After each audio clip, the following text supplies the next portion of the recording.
In the event of a water damage emergency, call PuroClean of Cenla.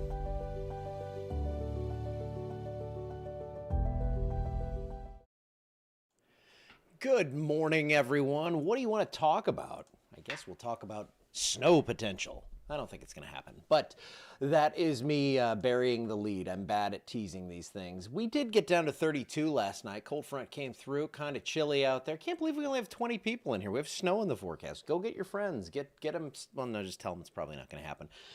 43 degrees on the lake. It's a little warmer. Again, you get temperatures get modified by the water, so that means we're going to see warmer conditions when it's colder in spots like Alexandria is going to be a little colder, 41, a couple of degrees cooler, and then as things are warming up, it's going to be a little cooler out there, so the temperature swings a little bit less right there on the water. Clear skies right now here in Alexandria. We had a front come through and kind of scour moisture out. There are freeze warnings out there all the way down to Lake Okeechobee, so there will be iguanas falling out of trees. Looks like a few flurries up there near Nashville, and nice big old lake effect system going on up there in the Northeast. So are we going to end up looking like that? Again, I don't think so. 39 degrees last check, 45 down in Houma and New Orleans. Would you believe this? They actually have a little bit better chance to see something than we do. So that's kind of where it's going right now. Good morning, Miss Linda. Good morning, Mom. Good morning, Glenda. How you doing? Let me like the comments. And yeah, so it's kind of cool out there this morning. It's going to be chilly today as cold front came through. Northerly winds in the forecast, not really gusty, about 10 to 12 miles per hour. But look at this. Later today, it's going to go calm, and then we're going to see those winds swing back around to the south this evening. So this little cold burst, very short-lived. In fact, tomorrow we may approach 70 degrees in some spots. And then over the weekend, another cold front comes through. So we're right on the edge of where all this is happening. I've talked about this, how these cold lobes kind of just come down and spin off that main area of cold air. And that's what we're seeing for today. We're going to be a little chilly. Clear skies, 52 degrees by 4 p.m. Low 50s for highs. No storms in it. Well, you know what? I think, let's see. Yep. Somebody at the Storm Prediction Center had to make that call. Just put it right there in the Keys in extreme southeast Florida. So if you are down in Key West, maybe a rumble of thunder. Now, Futurecast not quite capturing this system just yet. You're going to see some clouds that are going to return. We'll actually see the cold front come through on Saturday, and that's going to leave us with some colder air in place. And then the question is, do we get that system? Do we get that secondary wave that comes through to throw any moisture over the top of the cold air?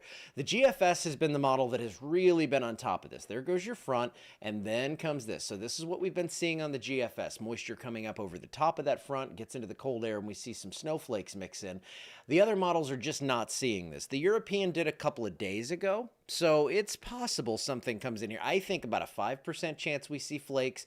That's lower to the north, maybe up to 10% in St. Landry Parish, but it's pretty darn low here. The only things agreeing here are the American models. So the GFS, the NAM, and then some of the short-range ensemble stuff that goes out that far is trying to squeeze out a few snowflakes here.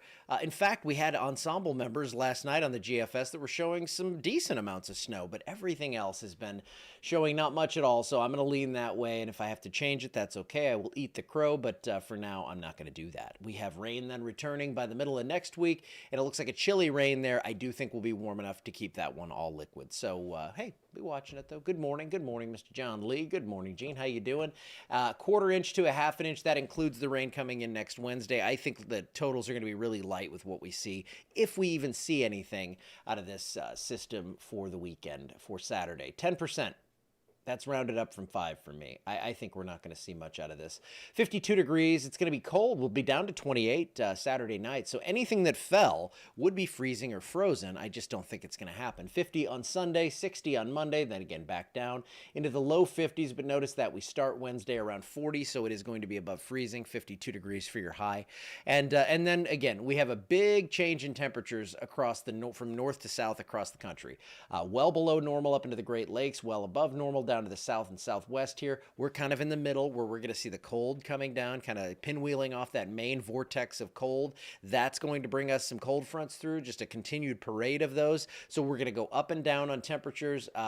If we see a secondary wave like we're seeing possibly this weekend, that's when you could get something wintry to come in the forecast. We're going to see some rain. I do know that. It looks like it's going to get a lot more active.